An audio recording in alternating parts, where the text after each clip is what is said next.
Is it bad to not have had a long-term relationship by the time you're 25 or 30? Let's find out today then. Hi everyone, welcome back to my channel. Today we'll be talking about a topic that is very dear to my heart. If you're one of those people who have not had or did not have a relationship, a long-term, more than 6-month relationship by the time you turn 25 or 30, and if you're wondering if there's something wrong with you, this video is for you. Keep on watching. Now, before we go on any further, I want to tell you a little bit about my story. By the time I turned 26, I haven't exactly had a relationship that lasted for more than 6 months, a romantic relationship. And there are some instances where I was with somebody for more than 6 months, but it was kind of ambiguous. It was the relationships that made me very insecure, so I don't count them. It was very unhealthy. They were very unhealthy too, so I don't count them. But for the ones that, where it was official, like you would talk to the other person's friend, you would meet each other's, family, things like that. My longest one at that point was 6 months.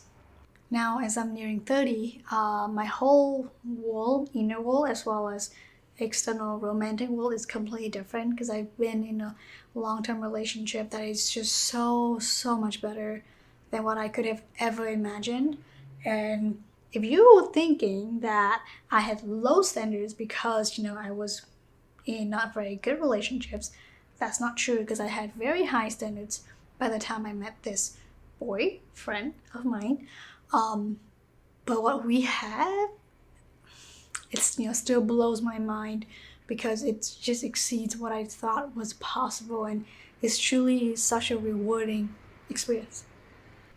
And I'm just sharing this with you to kind of maybe give you some insight and some hope that, hey, don't worry about how you started, because no matter where you start and how you started, you can always end up where you want to be if you learn to do it well. So back to, when I was up to 26, because I've been in like unhealthy relationships as well as really short ones, I definitely had thoughts of whether or not, there was something wrong with me. Like, why is it that nobody liked me? Why is it that I couldn't hold out a relationship? And I think that pressure is much, perhaps, this is from my experience, is much heavier on a woman, right? Because at least where I'm from in Vietnam, it was taught that, the woman, you're supposed to like be the person, you're supposed to keep your husband, you're supposed to keep your boyfriend, and if you can, then you failed as a woman. It's a lot of pressure, guys. And I've seen that, and I think I've really worked on it and really been able to not hold that pressure anymore. But that, again, may be a topic for another video.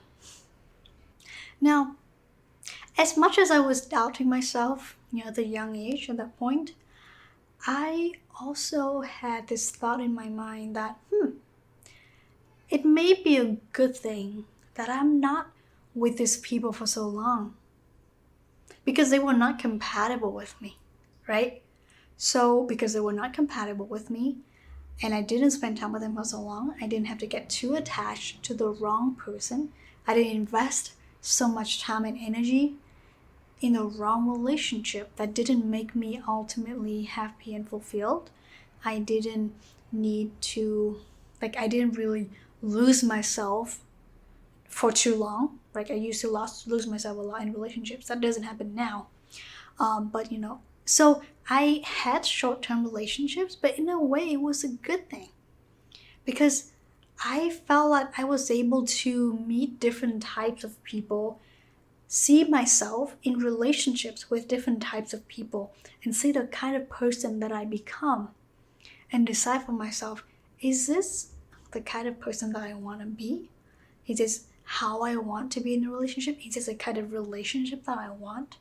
So in a way, I was able to iterate much faster than, say, somebody who would, stick around with somebody who's not compatible to them for 2 years or 5 years, and then realize, oh, it doesn't work, right?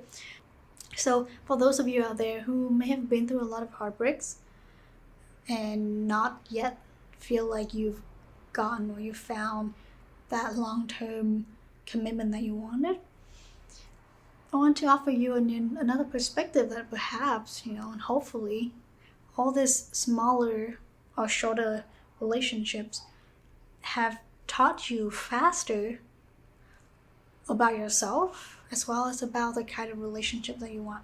So I would encourage you to take advantage of all the experiences you've had. Don't worry about the shame. There's no shame in having short relationships. And I know it's, there's a lot of pressure out there to be with somebody, all that stuff. But there's no shame in being single. There's no shame in dating around. There's just no shame in, even not being able to hold out a relationship. It's just you are where you are and you're learning what you need to learn. So remove that shame and that guilt and that pressure and just allow and see what happens. See what kind of things, what kind of people you attract. And if that's not the kind of people you want in your life, look at yourself and see, hey, is there something I need to change about myself in order to attract different people, a different life? So that's the advice that I would offer. And of course, there's nothing wrong with you to have not had a long-term relationship.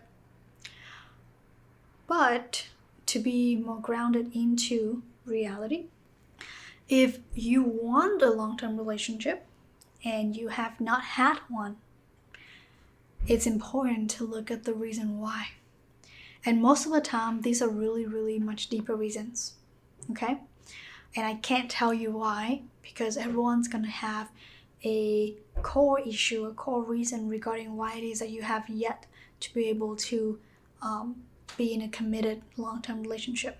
And that can range from fears of commitment, which I totally had, fears of getting hurt again, fears of intimacy, like fears of just really being close to somebody physically, mentally, and emotionally, fears of being seen, because when you're in a relationship, that person and you is like this close, okay? It doesn't mean you're losing yourself, by the way. That's a whole other topic. But even though, you can have like a healthy, independent relationship, you two will be this close. You will be this close to that person.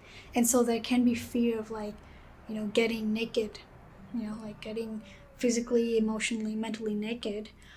And there can just be so many other fears that may be subconsciously and unconsciously preventing you from meeting the right person, as well as maybe you have met the right person, but prevent you from making that commitment to be in a long-term relationship.